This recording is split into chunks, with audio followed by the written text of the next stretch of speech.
Hello good morning guys, this is Kadar. So ఇప్పుడే ఒక trade తీసుకున్నాను నేను బయింగ్ సైడ్. ఆ బయింగ్ ఓవరాల్ అయితే నాది సెల్లింగ్ వ్యూ, కానీ ఇక్కడ మనకి షార్ట్ టర్మ్ కొంచెం అప్ సైడ్ రావాలి మార్కెట్. ఎందుకంటే ఇక్కడ పిఎస్వై లెవెల్ రెసిస్టెన్స్ తీసుకుని మార్కెట్ పడదని మిగతా వాళ్ళు కూడా సెల్లింగ్ చేస్తారు. అదొకటి ఉంది మనకి. ర్యాండమ్ సెల్లర్స్ పోవడానికి ఒక మూవ్ అయితే అప్ సైడ్ రావాలి, దెన్ మార్కెట్ ఫాల్ అయ్యే ఛాన్సెస్ ఉంది. సో ఇక్కడ నుంచి ఒక మూవ్ అయ్యి అప్ సైడ్ ఎక్స్పెక్ట్ చేస్తున్నాయి. ఇది డౌన్ సైడ్ బ్రేక్ అయితే కంటిన్యూ ఇటు వరకు వచ్చే ఛాన్సెస్ కూడా ఉంది, కానీ ఆ లోపు ఒక మూవ్ రావాలి అప్ సైడ్ మనకి. అందుకోసం ఇక్కడ ట్రేడ్ తీసుకున్నాను నేను.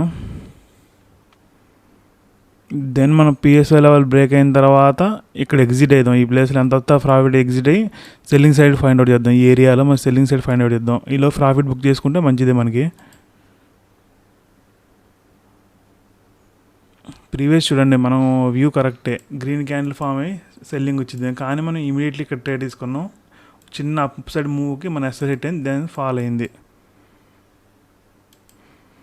సో మన ఎంట్రీ రాంగ్. చూద్దాం, ఇవాళ తొందరపడి తీసుకున్నా కానీ ఒక మూవ్ వచ్చిందని expected up side immediately trade తీసుకోవాలి. అంటే కొంచెం కన్ఫర్మేషన్ తీసుకోవాలి, ఇక్కడ కన్ఫర్మేషన్ తీసుకోలే, ఇది ఒక మిస్టేక్ మళ్ళీ.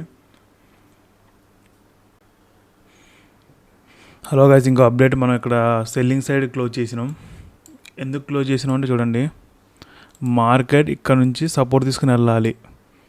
ఎందుకంటే పిఎస్వై లెవెల్ రెసిస్టెన్స్ తీసుకొని ఈ స్వింగ్ బ్రేక్ అయితే ఓన్లీ సెల్లర్స్ వస్తారు. సో ఒక మూవ్ అప్ సైడ్ ఎక్స్పెక్ట్ చేసినాం ఇక్కడ మనకు అప్ సైడ్, కానీ అప్ సైడ్ రాలేదు. సో మన మార్కెట్ అగైన్ రివర్స్ అయ్యి ఒక రీట్రేస్ తీసుకొని లో బ్రేక్ అయింది. ఈ లో బ్రేక్ అయితే ఎవరు సెల్లర్స్ వస్తారు. అలాన్నప్పుడు మళ్ళీ మనం ఇక్కడ బయింగ్ చేసుకోవచ్చు కానీ అది అడుగుతారు, కానీ ఇక్కడ బయింగ్ లేదు. ఎందుకంటే చూడండి, ప్రీవియస్ కూడా మనకి గ్యాప్ డౌన్ ఓపెన్ అయింది, ఒక inside candle down side break అయింది. మార్కెట్ ఏమి కొంతసేపు వచ్చి కన్సల్ట్ అయ్యి ఇమీడియట్లీ అప్ సైడ్ వెళ్ళింది. సో అదే బేస్ మీద మార్కెట్ అయింది డౌన్ సైడ్ బ్రేక్ అయింది. అగైన్ మార్కెట్ మనకి అప్ సైడ్ వెళ్ళదు, వెళ్తే ఈ చార్ట్ రిపీట్ అయింది. ఒకవేళ వెళ్ళినా కూడా ఇక్కడ వరకు వెళ్ళి మళ్ళీ ఇట్లా పడే అవకాశాలు కూడా ఉన్నాయి. కానీ ఇక్కడ నుంచి కంటిన్యూ వెళ్ళిద్దని ఒక ట్రేడ్ తీసుకున్నా నేను. కంటిన్యూ వెళ్ళిద్దని వీళ్ళ వరకు రావాలి. సో చూద్దాం.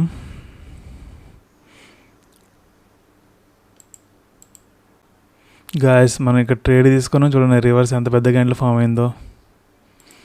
ఈ క్యాండిల్ ఇక్కడ ఎక్స్పెక్ట్ చేసినాం, బయర్స్ని తీపిచ్చి సెల్లర్స్ని కూర్చోబెట్టి మళ్ళీ పైకి వెళ్తుంది.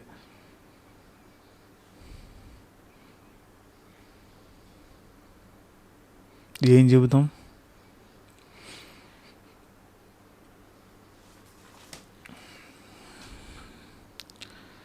చేసేది ఏం లేదు. ఇదైతే చెప్పా కానీ ఓవరాల్ బయింగ్ అయితే వెళ్ళదు. కొంచెం అప్ సైడ్ బ్రేక్ అయ్యో లేకపోతే ఇక్కడికి వెళ్ళో మళ్ళీ ఒక ఫాల్ అయితే పడిద్ది.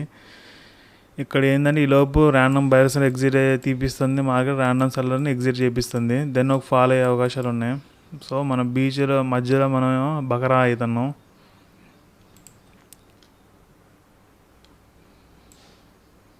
వెయిట్ చేస్తే మంచి మంచి ట్రేడ్లు తిరుగుతాయి. మనం ఏమో తొందరపడి ట్రేడ్లు తీసుకుంటున్నాం, వద్దనుకున్నాం అయినా మళ్ళీ తొందరపడి ట్రేడ్ తీసుకున్నాం.